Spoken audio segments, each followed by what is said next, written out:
infrastructure in this state from corner to corner is our greatest asset. It also is irresponsible to not make sure you're keeping up the maintenance on those. That was Governor Tim Walz earlier today unveiling his plan to invest $982 million in Minnesota's infrastructure.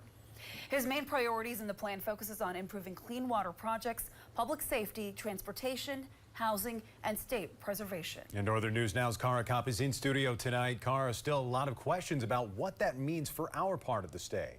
Yeah, Dan, Laura, the nearly $1 billion proposal paints infrastructure improvements in the state with an extremely broad brush, meaning what he laid out today didn't have a lot of specifics.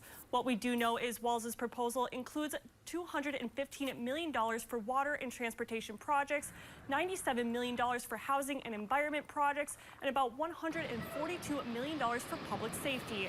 He also wants $440 million to maintain and renew the buildings taxpayers rely on every day.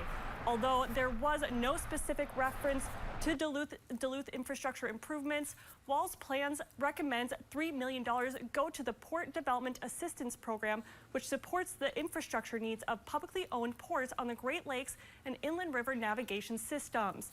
Today's announcement from the governor has local businesses and city leaders hopeful their needs will be met this legislative session. One of our top priorities is making sure that Duluth kind of stays on the radar. That's why we spend time in St. Paul. We go to these committee hearings. We often testify. We'll provide letters of support to make sure that these projects don't get dropped off.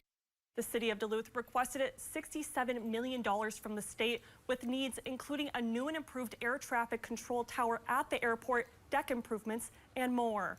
Once the legislative session begins next month in St. Paul, leaders from Duluth and other Northland communities will spend a lot of time lobbying for those projects. It's a storyline we'll be covering throughout the upcoming session.